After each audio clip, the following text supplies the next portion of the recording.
अस्सलाम वालेकुम दोस्तों, उम्मीद करता हूँ आप सब खैरियत से होंगे। तो welcome to TF tech solutions. तो दोस्तों, आज की हमारी वीडियो टूल रिव्यूज़ के हवाले से, ये पार्ट नंबर 10 और ये हमारे पास है एमडीएम फिक्स टूल के रिलेटेड। और इस टूल का क्या काम है और परचेज़ करना चाहिए नहीं, या एक्टिवेशन या है क्रेडिट बेस है, वो सब आज की इस वीडियो में हम देखेंगे।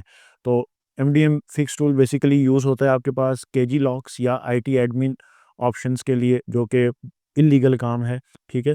लेकिन मेरा काम जस्ट आपको इन्फॉर्मेशन देना है कि टूल की वर्किंग क्या है। बाकी आप परचेज़ करें ना करें वो आपकी मर्ज़ी है, और ऐसी चीज़ से बचें जो आपको कल नुकसान दे, ठीक। तो केजी लॉक या एडमिन लॉक है क्या, वो भी अभी आगे चल के देखेंगे। या एमडीएम अनलॉक के बारे में ये टूल आपका है।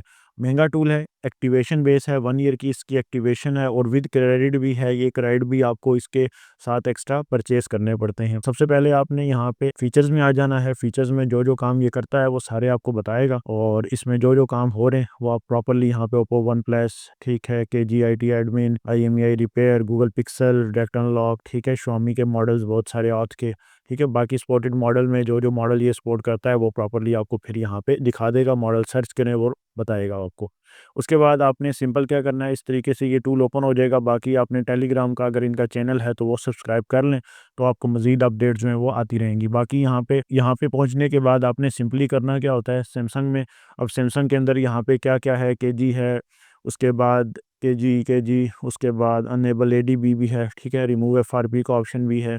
यहाँ पे देखें एमटीपी ऑन कंडीशन में ईडीएल टेस्ट पॉइंट पे अब यहाँ पे ईडीएल में आके आप फ़ोन को फ्लैश भी कर सकते हैं, ठीक है। बाकी ये सारे मामलात देख सकते हैं। डाउनलोड मोड में फैक्ट्री रीसेट, बहुत सारे ऐसे मॉडल जिनका फैक्ट्री रीसेट या रिकवरी के ऑप्शन में वाइप डाटा फैक्ट्री रीसेट बंद होता है, तो यहाँ पे आके आप फैक्ट्री रीसेट फ़ोन को कर सकते हैं। फ्लैश डाउनलोड में आप BLAPCP फाइल पुट करके फ़ोन को प्रॉपर्ली फ्लैश भी करवा सकते हैं। बाकी Xiaomi के अंदर फिर आपके पास सेम वही ईडीएल फ्लैशिंग, और इसके अंदर आपके पास repair Xiaomi CPID, critical data read, write, ठीक है। आईटी एडमिन ये भी कर सकते हैं। ऑल ब्रांड्स के लिए आईटी एडमिन है आपके पास यहाँ पे। और यहाँ पे OS ऑपरेटिंग सिस्टम 15, 14, 11 से 14 के लिए ये है। Xiaomi भी है इसमें, यूनिवर्सल मेथड भी हैं, बहुत सारे मॉडल हैं। एमडीएम ये रिमोटली डिवाइसेस हैं जो आपकी यहाँ पे फैक्ट्री रीसेट अनलॉक हो सकती हैं। और उसके बाद यहाँ पे शायद वन प्लस का भी वो कह रहा था, तो वो शायद यूनिवर्सल मॉडल्स के अंदर ही आता है। उसके बाद यहाँ पे नथिंग मॉडल्स भी ऐड हो चुके हैं जो सिम लॉक बाईपास करते हैं। गूगल पिक्सल के सिम लॉक हो सकते हैं। इसके अलावा मीडिया टेक का एनवी डेटा, IMEI, लेकिन बेहतर है कि आप IMEI पे काम ना करें, ठीक है। जो चीज़ आपको कल गलत करे या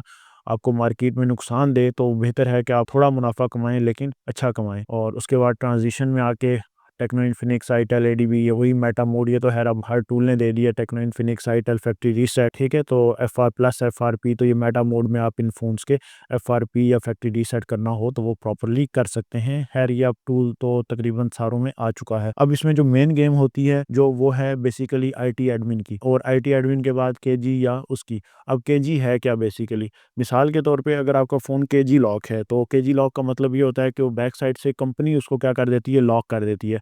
यानी कि आपने एक फ़ोन परचेज़ किया किसी शॉप से या कहीं से, ठीक है, और आपने वो फ़ोन लिया या तो इंस्टॉलमेंट पे, या फिर आप उसको कह देते हैं कि मैं कुछ टाइम बाद इसकी प्रॉपर पेमेंट आपको अदा कर दूँगा, और फ़ोन आप ले जाते हैं। लेकिन फ़ोन लेके जाने के बाद आप वापस नहीं आते शॉप पे, ठीक है। तो इससे फिर क्या होता है कि वो जो बैक बंदा जिससे आपने फ़ोन लिया है उसके पास इतनी एक्सेस होती है कि वो बैठे-बैठे फ़ोन को लॉक कर देता है। या इसी तरह आप कंपनी से फ़ोन लेते हैं तो कंपनी उस चीज़ को लॉक कर देती है, तो फिर आप फ़ोन को प्रॉपर्ली रन नहीं कर सकते। तो फिर आप कहते हैं कि अब मैं इसको पैसे पे ना करूँ और इस तरह इल्लीगल वे में उसको केजी करवा लूँ, तो ये प्रॉपर्ली चीज़ इल्लीगल है। उसकी वजह ये है कि जब आपने एक चीज़ के पैसे पे किए हुए ही नहीं हैं, तो वो चीज़ फिर चोरी में, ठीक है, 2 नंबर ब्लैक लिस्ट, ठीक है, इन चीज़ों में शुमार हो जाती है, ठीक है। तो इस पे फिर क्या होता है कि एक बंदा नहीं, वो फिर जो-जो उसका टीम मेंबर होता है वो सारे फँस जाते हैं। तो इस वजह से इसको फिर प्रॉपर्ली आप जो है वो पेमेंट या इंस्टॉलमेंट वो पे करेंगे, और उसके बाद फिर आप उसको क्या करेंगे, कंपनी को या केजी का अनलॉक करवाएँगे। अदरवाइज़ वो फ़ोन केजी से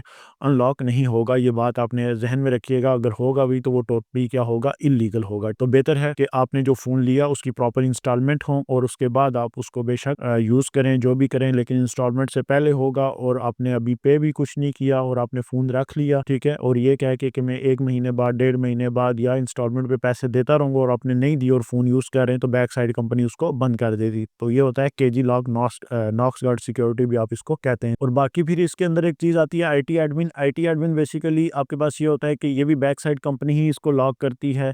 इसको आप एमडीएम लॉक भी कहते हैं या डिवाइस एडमिन लॉक भी इसको कहा जाता है। तो ये बेसिकली बैक साइड पे कंपनी ही लॉक करती है।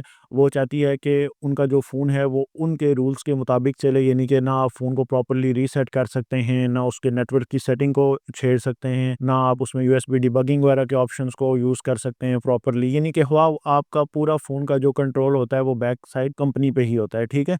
तो ये दोनों चीज़ें जो हैं वो प्रॉपर्ली इल्लीगल हैं, गलत एक्ट है। तो बेहतर है आप खुद भी इस चीज़ से बचें और किसी को भी ये चीज़ ना करके दें, क्योंकि उसमें फिर एक बंदा नहीं फँसेगा, जितने भी हैं वो सारे फिर फँसते हैं, ठीक है? कोशिश करें ना आईएमईआई चेंज तो ख़ैर करना ही नहीं है, रिपेयर भी ना करें, बेहतर है, ठीक? और दूसरे नंबर पे आपके पास आईटी एडमिन या केजी लॉक, इस चीज़ से भी आप बचें, ठीक है? मेरा काम जस्ट आपको टूल की रिव्यू और इन्फॉर्मेशन देना था। महंगा टूल है ये, लेकिन अगर परचेज़ करना चाहें तो इसको जस्ट इसी काम के लिए आप यूज़ करेंगे, बाकी इसमें कोई और काम प्रॉपर्ली नहीं है। अगर आपने एफआरपी करना हो या बाकी मेटा मोड में इन्फिनिक्स टेक्नो करने हो तो उसके लिए बहुत सारे और टूल हैं, और आईटी एडमिन के लिए आपके पास टीएसएम टूल भी होता है, उससे भी आप ये वाला काम कर सकते हैं। टीएसएम पे भी इंशाल्लाह हमारी बहुत जल्द रिव्यू सीरीज आ रही है। तो ये है हमारे पास एमडीएम टूल। उम्मीद है वीडियो आपको पसंद आई होगी। इंशाल्लाह मिलते हैं एक नई वीडियो के या टूल के रिव्यू के साथ। तब तक के लिए खुदा हाफिज़।